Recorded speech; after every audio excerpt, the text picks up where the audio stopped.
بسم اللہ الرحمن الرحیم۔ محترم ناظرین، آپ حضرات کے سامنے ایک مسئلے کی وضاحت کرتا ہوں، اور وہ مسئلہ یہ ہے کہ فرض نماز جو 3 یا 4 رکعت والی ہوتی ہے، تو یہ جو فرض نماز ہے اس کے اندر پہلی جو 2 رکعت ہے، ان پہلی 2 رکعتوں کے اندر سورۃ الفاتحہ پڑھنا بھی ضروری ہے اور اس کے ساتھ ایک سورت کو ملانا بھی ضروری ہے۔ لیکن یہ جو آخری 2 رکعت ہے، ان 2 رکعتوں کے اندر آخر میں جو صورت ملاتے ہیں یہ تو کسی کے نزدیک بھی جائز نہیں ہے، یعنی صورت کو ملانا جائز نہیں ہے، صورت نہیں ملائیں گے۔ لیکن مسئلہ یہ ہے کہ یہ جو سورۃ الفاتحہ ہے، آخری 2 رکعت میں یہ سورۃ فاتحہ پڑھنا بھی ضروری ہے یا نہیں ہے؟ تو اس میں صحیح مذہب یہ ہے، صحابہ کرام رضی اللہ تعالیٰ عنہم سے اسی طریقے سے ثابت ہے کہ سورۃ فاتحہ پڑھنا یہ سنت عمل ہے، لیکن سنت ہونے کے ساتھ ساتھ ضروری نہیں ہے۔ یعنی ایک آدمی اگر سورۃ الفاتحہ پڑھتا ہے تو ٹھیک ہے، اس نے ایک سنت پر عمل کیا ہے، اور حدیث میں آتا ہے جیسے بخاری کی روایت ہے، آپ صلی اللہ علیہ وسلم پہلی 2 رکعتوں میں قرات کرتے تھے اور سورت کو بھی ملاتے تھے، اور آخری 2 رکعتوں میں صرف ام الکتاب یعنی فاتحہ پڑھتے تھے، ساتھ سورت نہیں ملاتے تھے۔ تو سورت پڑھنا یہ سنت ہے، لیکن یہ جو سورت ہے اس کا پڑھنا ضروری ہے یا نہیں، یعنی سورۃ الفاتحہ کا پڑھنا یہ آخری 2 رکعت میں ضروری نہیں ہے۔ لہٰذا مسئلہ یہ ہے کہ اگر کوئی سورہ فاتحہ پڑھ لے پھر بھی ٹھیک ہے، اگر سورہ فاتحہ نہ پڑھے اور اس کے بجائے کوئی اور یعنی خاموش رہے 3 تسبیحات کی مقدار تک تقریباً تھوڑی دیر خاموش رہے، یعنی جس سے یہ ہو جائے کہ آپ کی جو قیام ہے، قیام فرض ہے، قیام آپ کا پورا ہو جائے، قرات کرنا سورہ فاتحہ پڑھنا یہ ضروری نہیں ہے۔ تو اگر آپ 3 تسبیحات کی مقدار کھڑے ہو گئے ہیں تو بس آپ رکوع میں چلے جائے، اس سے بھی نماز ہو جاتی ہے۔ یا پھر آپ 3 تسبیحات پڑھ لیں، یعنی سبحان اللہ سبحان اللہ سبحان اللہ، اس طرح، یا کوئی بھی تسبیحات آپ لا الہ الا اللہ اللہ اکبر کوئی بھی اس طرح پڑھتے رہیں، تقریباً 3 تسبیحات تک ضروری ہے، اس سے زیادہ بھی آپ پڑھ سکتے ہیں۔ لیکن یہ ہے کہ اگر کوئی سورہ فاتحہ پڑھے پھر بھی ٹھیک ہے، سورہ فاتحہ کے علاوہ کوئی تسبیحات پڑھے پھر بھی ٹھیک ہے، یا پھر دونوں نہیں پڑھتا بلکہ خاموش کھڑا رہتا ہے اور رکوع میں چلا جاتا ہے، تو اس سے بھی اس کی نماز ہو جاتی ہے، آخر میں اس پر سجدہ سہو بھی لازم نہیں ہے۔ یہ مسئلہ خوب یاد رکھیں۔ اس کی کیا دلیل ہے؟ اس پر دلائل ذکر کرنے سے پہلے میں اس مسئلے کی ذرا اہمیت بتاؤں کہ ہماری جو کتابیں ہیں، اکثر آپ چھوٹی کتابوں میں دیکھیں گے، وہاں پر یہ لکھا ہوتا ہے کہ فرض کی پہلی 2 رکعتوں کو قرات کے لیے متعین کرنا، یعنی مطلب یہ ہے کہ جب آپ قرات کریں گے تو قرات صرف پہلی 2 رکعتوں کے اندر کرنا ضروری ہوتا ہے، اس کے علاوہ یہ جو دوسری 2 رکعت ہے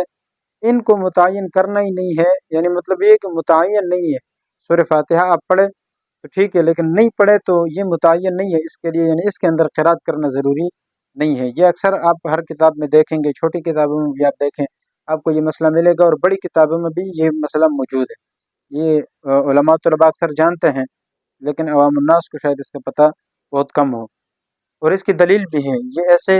خواہ مخواہ کی بات نہیں ہے، اس پر احادیث موجود ہے۔ مصنف عبد الرزاق کی روایت ہے، مصنف ابن ابی شیبہ کی روایت ہے، جیسے کہ مصنف عبد الرزاق کی روایت میں آتا ہے کہ صحابہ کرام جو ہے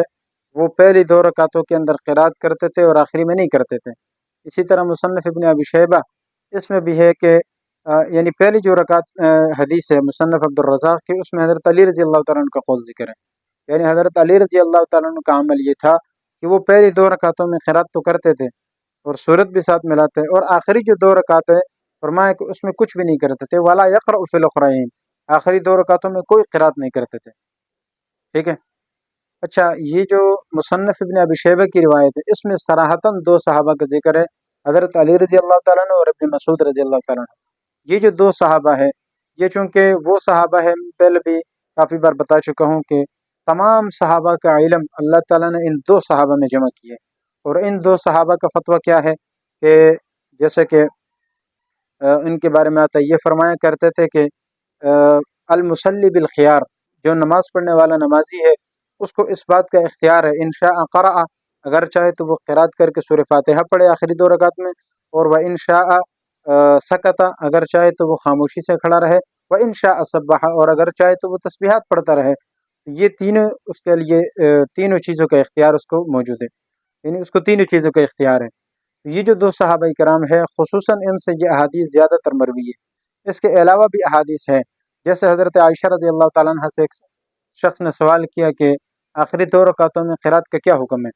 تو انہوں نے فرمایا کہ یہ جو آخری دو رکعت ہے ان میں قرات کا حکم صرف ثنا کے طور پر ہے، یعنی جس طرح آدمی شروع میں ثنا پڑھتا ہے یہ ایک مستحب یعنی سنت عمل ہے، اگر کسی نے کر لیا تو اس کو ثواب ملتا ہے، اگر کوئی کسی مجبوری کی وجہ سے نہیں کر سکا تو پھر بھی جائز ہے، نماز پہ کوئی فرق نہیں پڑتا، لیکن کرنے اس کا افضل ہوتا ہے۔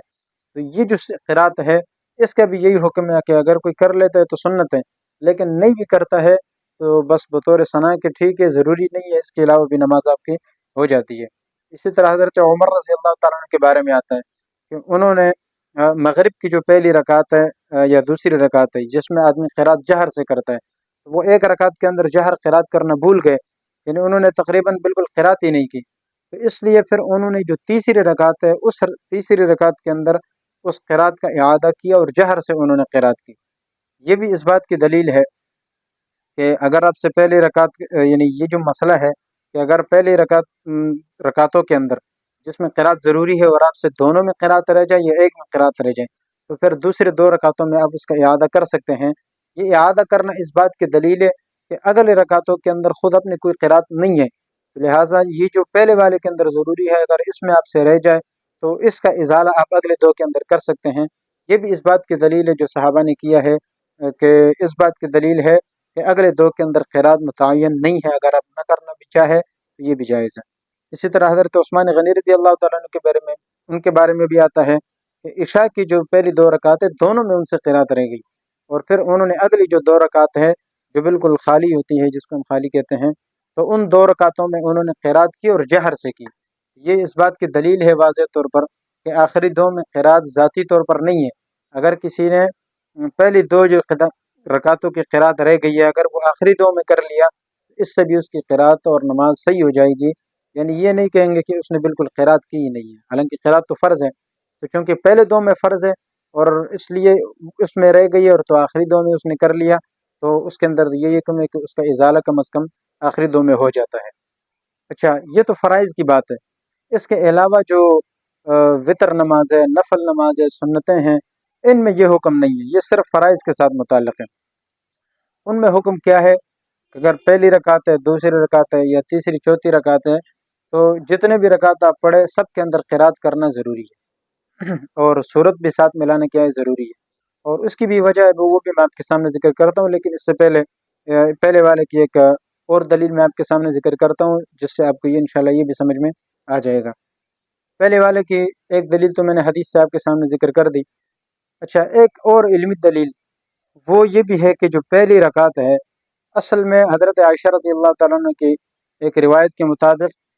وہ فرماتے ہیں کہ اصل میں جو نمازیں ہم پر لازم ہوئی تھی وہ دو رکعتیں تھیں، یعنی شروع میں دو رکعتیں لازم ہوئی تھی، یہ 4 اور 3 والا چکر نہیں تھا۔ تو پھر کیا ہوا کہ بعد میں ایسا ہوا کہ پھر یہ جو ظہر اور اسی طرح عصر کی نماز ہے، عشاء کی نماز ہے، یہ نمازیں زیادہ کر دی گئی، اور یعنی حضر میں جو نمازیں ہیں وہ زیادہ ہو گئی، اور سفر میں اسی طریقے سے جس طرح پہلے اقیمت فی السفر، یعنی سفر میں جس طرح پہلے 2 رکعتیں تھی اسی سفر والی حالت کو سفر کے اندر بھی اسی طرح کی قائم کر دی گئی، اور وزیدت فی الحضر، اور جو حضر کی نمازیں ہیں یعنی آدمی اگر مسافر نہیں ہے عام حالت میں نماز پڑھتا ہے تو اس میں پھر یہ ہے کہ وہ 2 سے پھر ذرا 4 کر دی گئی ہے، ورنہ عام حالت میں جو اصل نماز کی کیفیت ہے وہ 2 رکعت ہے۔ تو اس لیے اصل یہی ہے کہ پہلے 2 رکعتوں اور آخری 2 جو ہے وہ گویا کہ ایک الگ سے بعد میں زیادہ ہوئی ہے، بنیاد اصل میں 2 رکعت ہے۔